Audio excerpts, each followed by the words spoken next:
नमस्कार, आप देख रहे हैं न्यूज चक्र। मैं अभिसार शर्मा।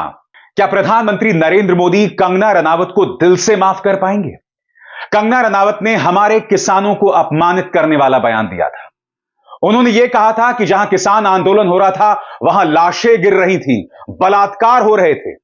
नतीजा यह हुआ है दोस्तों कि भारतीय जनता पार्टी को एक खत जारी करना पड़ा है, जिसमें उन्होंने कंगना रनावत को यह नसीहत दी है कि आगे से आप ऐसे बयान ना दें जिसको लेकर आपको अधिकृत ना किया गया हो।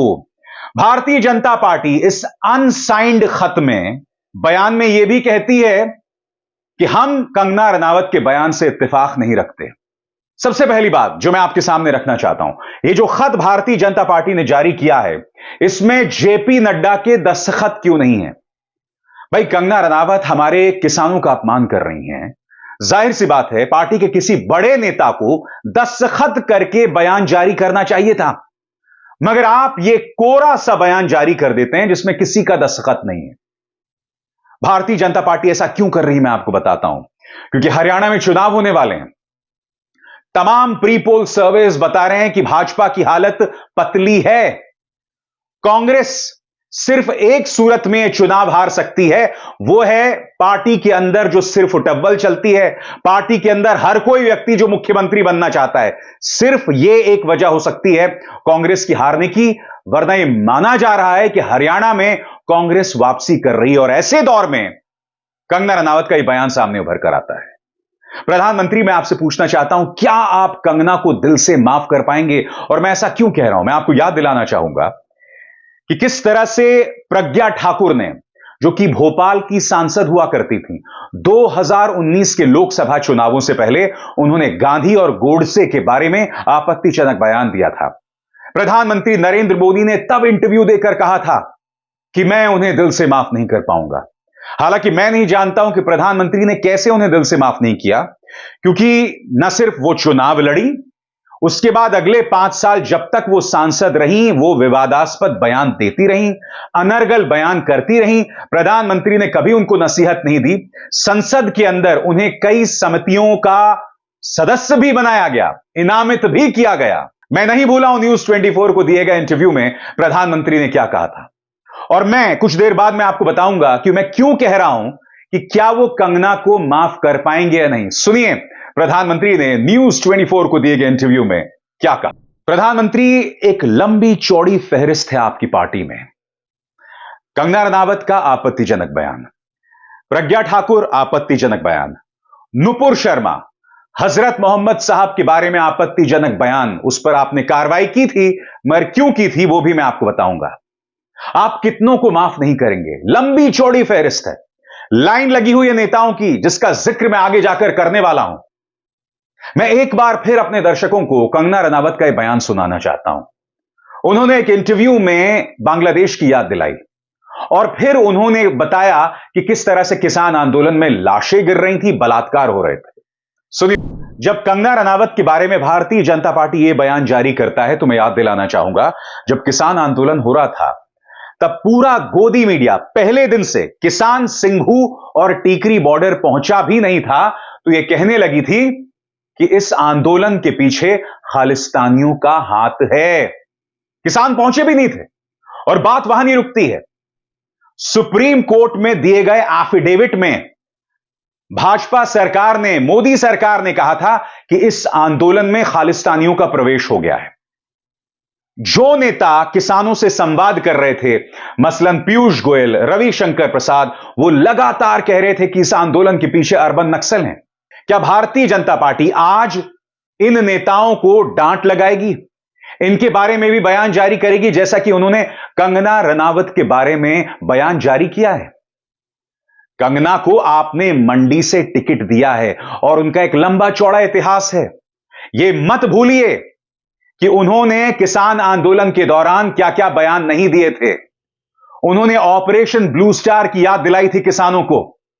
उन्होंने यह तक कहा था कि प्रधानमंत्री नरेंद्र मोदी को 2002 वाला रौद्र रूप दिखाना चाहिए जब गुजरात में दंगे हुए थे। बावजूद उसके भारतीय जनता पार्टी ने कंगना को मंडी से टिकट दिया। इनका पूरा इतिहास है अनर्गल बयान देने की। प्रधानमंत्री, ऐसे में क्या आप कंगना को दिल से माफ कर पाएंगे? और सबसे बड़ी बात, प्रधानमंत्री, आपको अपने इस अपरिपक्व सांसद, इस इमैच्योर सांसद कंगना रनावत पर लगाम लगानी पड़ेगी। कंगना जो लगातार इस तरह के भड़काऊ बयानात दे रही हैं, अपने लिए समस्या पैदा कर रही हैं। आपको याद है किस तरह से एक एयरपोर्ट में कुलविंदर नाम की इस पैरामिलिट्री फोर्सेस की जवान ने एक थप्पड़ मारा था कंगना रनावत को। मैं सोशल मीडिया में कंगना के खिलाफ कई ऐसे भड़काऊ बयान देख रहा हूं।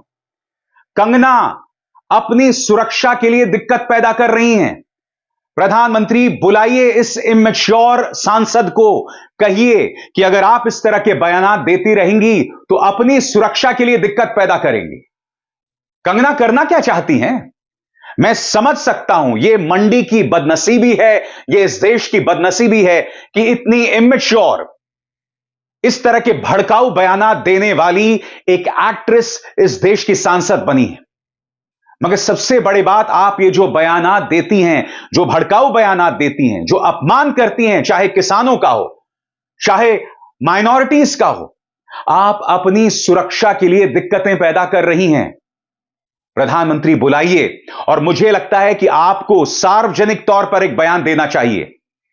इस बयान के दो मकसद होंगे। सबसे पहली बात, कंगना को नसीहत कि आगे से इस तरह के बयान ना दें। और दूसरी बात, आपको यह अपील करनी पड़ेगी कि कंगना के खिलाफ भी भड़काऊ बयानात ना दिए जाएं।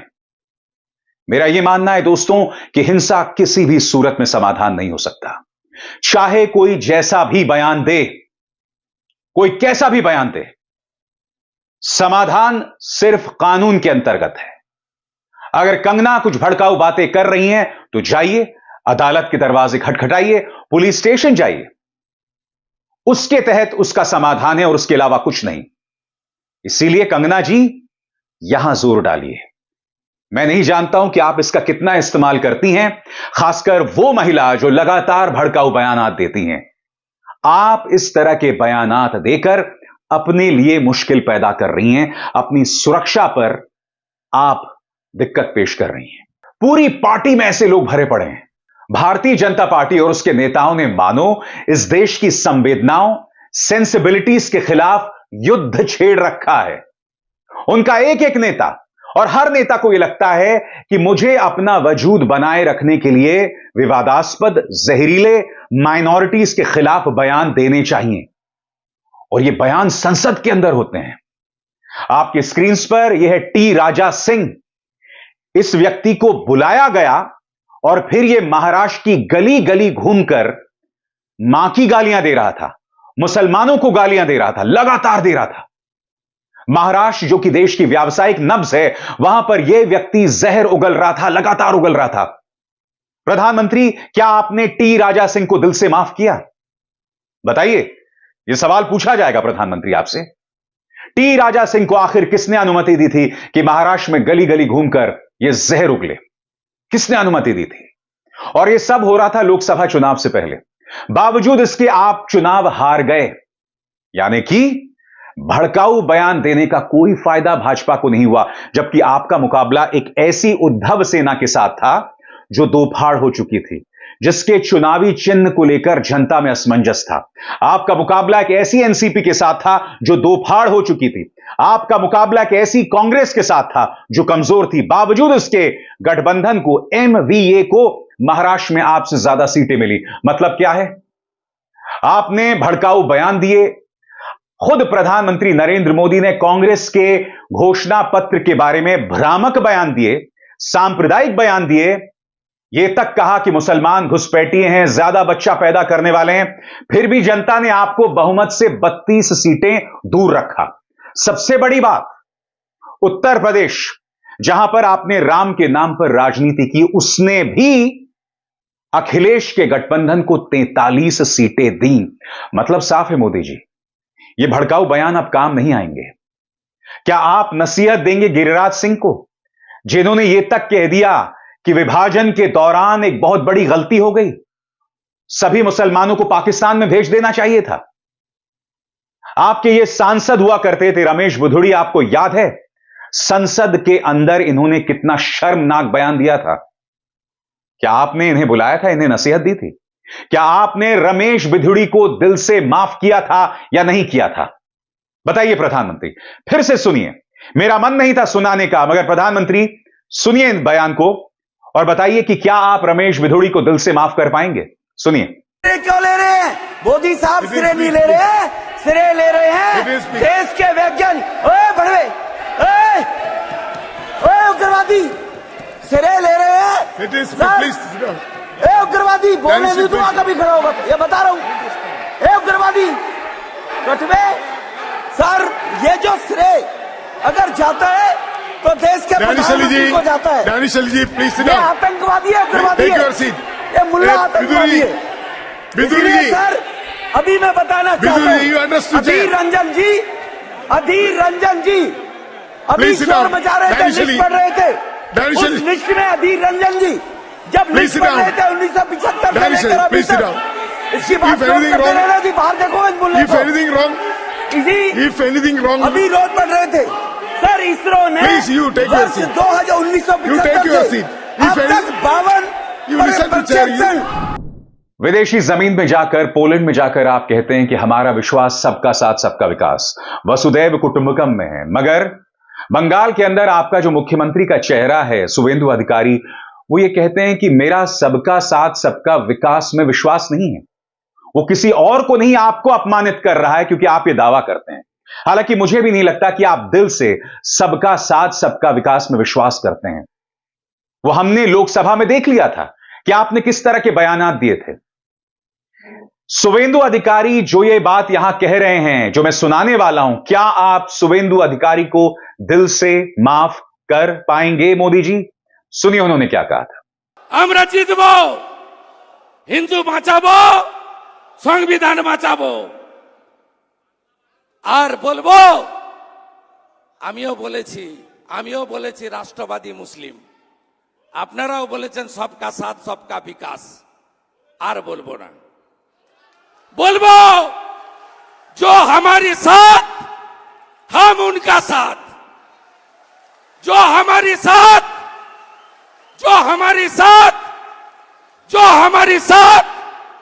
हम उनका साथ, सबका साथ सबका विकास। बंद करो नो नीड संख्यालघु मोर्चा। ভালো থাকুন। जय श्री राम, जय श्री राम, जय श्री राम। क्यों भारतीय जनता पार्टी के नेता इस तरह के बयानात देते हैं? आखिर क्या वजह कि 2014 के बाद 300 सीटें हासिल करने के बाद, एक नहीं लगातार 2 चुनावों में, फिर भी आखिर भारतीय जनता पार्टी को क्यों जरूरत पड़ती है भड़काऊ बयान देने की? और न सिर्फ भड़काऊ बयान देने की, अपने विपक्ष के खिलाफ भड़काऊ बयान देने की, उसे बदनाम करने की। देखिए, एक तो आप पहले से ही भड़काऊ बयान दे रहे हैं, यानी कि समाज को बांटने का काम कर रहे हैं। और आप जानते हैं कि देश जब भी धर्म के आधार पर बटा है, इसका सीधा फायदा भाजपा को होता है। एक तरफ आप ये बयानात देते हैं और फिर अपने विपक्ष के बारे में आप झूठे बयानात देते हैं, लगातार देते हैं, उन्हें एंटी हिंदू बताते हैं, देश विरोधी बताते हैं। और फिर बहन कंगना जैसी जो महान नेता आपके पार्टी के अंदर है, मैं आज प्रधानमंत्री से पूछना चाहता हूं, क्या आप कंगना रनावत को पार्टी से बाहर का रास्ता दिखलाएंगे? यह आपके लिए चुनौती है। अदरवाइज भारतीय जनता पार्टी का यह जो बयान है, यह सिर्फ बयान है, इसके अलावा कुछ भी, इसमें तो किसी का दस्तखत भी नहीं है। Nobody is even owning up this letter। अरे कम से कम ये जो खत है उसे अपना तो मानो, आप वो भी करने को तैयार नहीं है। मैं समझना चाहता हूं क्यों, क्या वजह है? क्या वजह है कि आप इस खत को अपना मानने को तैयार नहीं है? ये सवाल है, ये किए जाएंगे। क्यों भारतीय जनता पार्टी इस बात को नहीं समझ रही कि देश को इस सांप्रदायिक जहर से बाहर निकालना है ताकि देश तरक्की कर सके, ताकि देश के अंदर बेहतर माहौल हो, ताकि विदेशी कंपनियां आके इस देश में इन्वेस्ट करें, ताकि लोगों को नौकरियां मिलें। जब राहुल, तेजस्वी और अखिलेश जातीय जनगणना की बात करते हैं तो आप यह कहते हैं कि जाति के आधार पर बांटा जा रहा है। ये नेता सिर्फ इतना कह रहे हैं कि जिसका जितना प्रतिशत, सत्ता में उनकी उतनी भागीदारी। क्या यह जाति के नाम पर बांटने की बात हो गई? यानी कि अगर किसी को उसका अधिकार, उसका हक दिलाओ तो वो देश को बांट रहा है। मगर आप और आपके नेता जो लगातार किसानों को गाली देते हैं, माइनॉरिटीज को गाली देते हैं और रुकते नहीं हैं, सबका साथ सबका विकास की तिलांजलि दे रहे हैं, उसके बारे में आप कुछ नहीं कहते हैं। मैं समझना चाहता हूं बीजेपी से, किस नैतिक अधिकार से आप यह कहते हैं कि विपक्ष जो है वो जाति के नाम पर बांट रहा है? आप जो धर्म के नाम पर देश को बर्बाद करने में लगे हुए हैं। यह बहुत जरूरी हो जाता है कि आज के दौर में, हम जिस संवेदनशील दौर में रह रहे हैं, देश की जनता को इस जहर से बाहर निकालना होगा। और अगर हम जहर से बाहर नहीं निकालेंगे, देश बद से बदतर होता जाएगा। हमारी किताबों में ऐसे पाठ पढ़ाए जाएंगे ताकि हमारे जो बच्चे हैं वो धर्म निरपेक्ष जिम्मेदार नागरिक बन सकें। प्राइम टाइम में जो बार बार जहर का प्रचार प्रसार होता है, उस पर लगाम लगाइए। मगर आप लगाम किस पर लगाते हैं? जो सत्ता से सवाल करने वाले पत्रकार होते हैं, उन पर इनकम टैक्स की रेड मार के, ईडी के रेड मार के, एंटी टेरर सेल को उनके घर भेजकर, या फिर ब्रॉडकास्ट बिल लाकर। सुधरिए, देश ऐसे नहीं चलेगा। देश अब धीरे धीरे समझने लगा है कि इस नफरत से ना उनका फायदा है, ना उनके बच्चों का फायदा है। हिंदू खतरे में नहीं है। अगर 2014 से पहले हिंदू खतरे में नहीं था, तो 2014 के बाद, जब हिंदू हृदय सम्राट देश के प्रधानमंत्री हैं और मुख्यमंत्री आदित्यनाथ दूसरी बार उत्तर प्रदेश के मुख्यमंत्री बने हैं, जो कि एक मंदिर के, एक मठ के महाराज हुआ करते थे, तो ऐसे में ना उत्तर प्रदेश में, ना पूरे भारत में हिंदू खतरे में है। नहीं है खतरे में। वो खतरे में सिर्फ भारतीय जनता पार्टी की वो राजनीति है जिसमें वो धर्म के नाम पर लोगों को बांटना चाहती है, जहरीले बयान देना चाहती है, अपना औचित्य, अपना वजूद, अपना रेलेवेंस बनाए रखने के लिए। बात सही है या नहीं है? सवाल पूछा जाएगा, जवाब मांगा जाएगा। अभिसार शर्मा को दीजिए इजाजत। नमस्कार। स्वतंत्र और आजाद पत्रकारिता का समर्थन कीजिए, सच में मेरा साथी बनिए। बहुत आसान है दोस्तों, इस ज्वाइन बटन को दबाइए और आपके सामने आएंगे ये 3 विकल्प, इनमें से एक चुनिए और सच के इस सफर में मेरा साथी बनिए।